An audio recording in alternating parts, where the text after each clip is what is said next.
ওমর দরদিয়া আজকের পর্ব পুজোর আনন্দ থেকে শুরু হয়ে ষড়যন্ত্র অপমান আর ভয়ঙ্কর চক্রান্তে ভরপুর এক এপিসোড।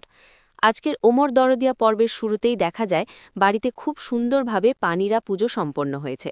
চারদিকে ধূপধুনোর গন্ধ, প্রদীপের আলোয় গোটা বাড়িটা যেন এক পবিত্র আবহে ভরে উঠেছে। পুজো শেষ হতেই বাড়ির সবাই একসঙ্গে বসে খাওয়া দাওয়ার প্রস্তুতি নিতে থাকে। ঠিক তখনই সাথী মানিকে জিজ্ঞেস করে, আচ্ছা মানি, তুমি যে ঈশানীকে খাবার দিয়ে এলে, ও কি ঠিকমতো নিল? খুশি তো? মানি একটু চিন্তিত মুখে বলে, মুখ দেখে তো মনে হলো খুশি, কিন্তু এখন বুঝতে পারছি একটা বড় ভুল হয়ে গেছে। সাথী অবাক হয়ে জিজ্ঞেস করে, কি ভুল? মানি তখন বলে, আমি গোটা গোটা সব রান্না করে নিয়ে গিয়েছিলাম, কিন্তু চাটনিগুলো দেওয়া হয়নি। মামার কথায় তাড়াহুড়ো করতে গিয়ে ভুল হয়ে গেছে। এই কথা শুনে সবাই আলোচনা করতে থাকে।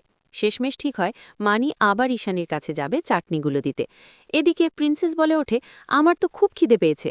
অন্তরাও বলে, আমারও খিদে পেয়ে গেছে।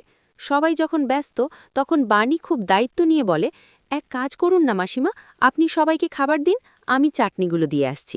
সবাই রাজি হয়ে যায়। প্রদীপ থেকে আগুন, আগুন থেকে আবেগের বিস্ফোরণ।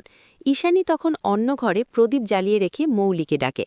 হঠাৎ করেই অসাবধানতাবশত প্রদীপের আগুন মৌলির শাড়িতে লেগে যায়। মুহূর্তের মধ্যেই পরিস্থিতি ভয়ঙ্কর হয়ে ওঠে। পানি ঘটনাটা দেখে দৌড়ে আসে এবং চিৎকার করে বলে, ওমা, মৌলি! সে দ্রুত আগুন নেভায়। সবাই ভয় পেয়ে যায়।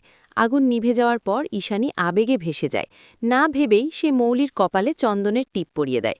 কিন্তু এখান থেকেই শুরু হয় আসল নাটক।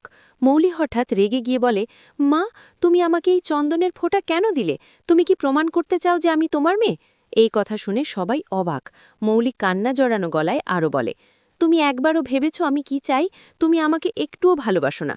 ঈশানী অবাক হয়ে বলে, মৌলি, তুমি বাচ্চাদের মতো ব্যবহার করছো কেন? দিন দিন তুমি এত বদলে যাচ্ছ কেন? এই সময় সেখানে বাণী আসে। পরিস্থিতি সামলাতে সে নিজের ঘাড়ে দোষ নেয়।